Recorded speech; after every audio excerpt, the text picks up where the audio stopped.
शिवानी और आप देख रहे हैं बीजापुर एक्सप्रेस। चलते हैं खबरों की ओर।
ಎಲ್ಲರಿಗೂ ನಮಸ್ಕಾರ.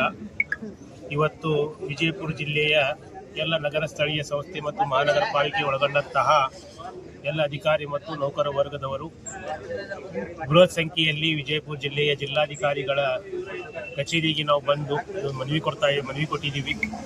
ಮನವಿಯ ಹಿನ್ನೆಲೆ ಏನು ಅಂತಂದರೆ, ನಮ್ಮ ಚಿಕ್ಕಬಳ್ಳಾಪುರ ಜಿಲ್ಲೆಯ ಶಿಡ್ಲಘಟ್ಟ ನಗರಸಭೆಯ ಪೌರಾಯುಕ್ತರಾದ ಶ್ರೀಮತಿ ಅಮೃತಾಜಿ ಅವರಿಗೆ ಅಲ್ಲಿನ ಒಂದು ಜನಪ್ರತಿನಿಧಿಯವರು ಸಾರ್ವಜನಿಕವಾಗಿ ಅಶ್ಲೀಲ ಮತ್ತು ಕಾನೂನು ಬಾಹಿರವಾದ ಮಾತುಗಳನ್ನಾಡಿ ಅವರಿಗೆ ಸುಟ್ಟು ಹಾಕುವುದಾಗಿ ಅಧಿಕಾರಿಗೆ ಮತ್ತು ನೌಕರ ವರ್ಗಕ್ಕೆ ನಿಂದನೆಯನ್ನು ಮಾಡಿರುತ್ತಾರೆ.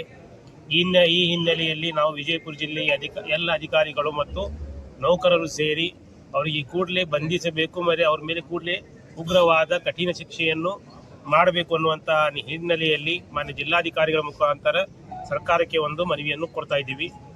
ಕೂಡಲೇ ಯಾರು ರಾಜೀವ್ ಗೌಡ ಅಂತ ವ್ಯಕ್ತಿಗೆ ಕೂಡಲೇ ಸರ್ಕಾರದಿಂದ ಅವರಿಗೆ ಬಂಧನ ಆಗಿ ಅವರಿಗೆ ಕಠಿಣ ಕ್ರಮ ಜರುಗಿಸಬೇಕು ಅಂತ ವಿನಂತಿ ಮಾಡ್ತಾ ಇದ್ದೀವಿ. ಸರಿ, ಯಾವಾಗ ಆಗಿದ್ರೆ ಘಟನೆ? ಇದು ಒಂದು 2-3 ದಿನ ಹಿಂದೆ. ಸರಿ, ಊರಲ್ಲಿ ಕಂಪ್ಲೀಟ್ ಇರಾಗಿಲ್ಲ. ಈಗಾಗಲೇ 3 FIR ಪ್ರಕರಣ ದಾಖಲು ಮಾಡಿದ್ದೀವಿ. 3 ಪ್ರಕರಣ ದಾಖಲಾಗಿ ಮಾಡುವುದರಿಂದ ಅವರು ತಮ್ಮ ನಗರವನ್ನು ಬಿಟ್ಟು ಹೊರಗಡೆ ಹೋಗಿದ್ದಾರೆ. ಆದರೆ ಬಂಧನ ಆಗಿಲ್ಲ. ಕೂಡಲೇ ಅವರಿಗೆ ಬಂಧನ ಮಾಡಬೇಕು ಅನ್ನುವಂತ ಆಗ್ರಹ ಮಾಡ್ತಾ ಇದ್ದೀವಿ. ಎಲ್ಲರಿಗೂ ನಮಸ್ಕಾರ. ಈಗಾಗಲೇ ನಮ್ಮ ಮಾನ್ಯ ಯೋಜನಾನಿರ್ದೇಶಕರು ಹೇಳಿದಂತೆ ಚಿಕ್ಕಬಳ್ಳಾಪುರ ತಾಲೂಕಿನ ಶಿಡ್ಲಘಟ್ಟ ನಗರಸಭೆಯಲ್ಲಿ ಅಮೃತ ಕೆ ಅಂತ ಒಬ್ಬರು ಪೌರಾಯುಕ್ತರಿಗೆ ಏನು ಆಗಿದೆ ಇನ್ಸಿಡೆಂಟ್, ಅದು ಮತ್ತೆ ರೀಕಳಿಸಬಾರ್ದು. ಇದರಿಂದ ಏನಾಗುತ್ತೆ, ಹೆಣ್ಮಕ್ಳದ್ದು ಆತ್ಮಸ್ಥೈರ್ಯ ಕುಂದುತ್ತೆ. ಹಾಗಾಗಿ ಅವ್ರ ಮೇಲೆ ಸೂಕ್ತ ಕ್ರಮ ಕೈಗೊಳ್ಳಬೇಕು ಅಂತ ಜಿಲ್ಲಾಧಿಕಾರಿಗಳಿಗೆ ಮನವಿ ಕೊಟ್ಟಿದ್ದೀವಿ. ಆದಷ್ಟು ಬೇಗ ಈ ಮನವಿನ ಅವರು ಸರ್ಕಾರಕ್ಕೆ ಕೊಡ್ತಾರೆ ಅಂತ ಅಂದ್ಕೊಂಡು ಆದಷ್ಟು ಅವ್ರ ಮೇಲೆ ಯಾರು ಇದು ಮಾಡಿದರೆ ಅವ್ರ ಮೇಲೆ ಆದಷ್ಟು ಕ್ರಮ ಕೈಗೊಳ್ಬೇಕಂತ ನನ್ನ ಮನವಿ. ಮೇಡಮ್, ಅವರು ಬಂಧನ ಮಾಡಲಿ ವಿಳಂಬ ಆದರೆ ಯಾವ ರೀತಿ ಹೋರಾಟ ಮಾಡಬೇಕು? ಇಲ್ಲ, ನಾವು ಮತ್ತೆ ಉಗ್ರ ಹೋರಾಟ ಮಾಡಬೇಕು ಅಂತ ಅಂದ್ಕೊಂಡಿದ್ವಿ ಎಲ್ಲರ ಕಡೆಯಿಂದ. ಮತ್ತು ನಮ್ಮ KMS ಪೌರಾಧಿಕಾರಿಗಳ ಸಂಘ ಇದೆ, ಅದರಿಂದನೂ ಮನವಿ ಕೊಡಬೇಕಂತ ಇದು ಮಾಡಿದ್ವಿ. ಪ್ರೀತಿ ಅಂತ, ಮುಖ್ಯಾಧಿಕಾರಿ ಬಬಲೇಶ್ವರ ಪಟ್ಟಣ.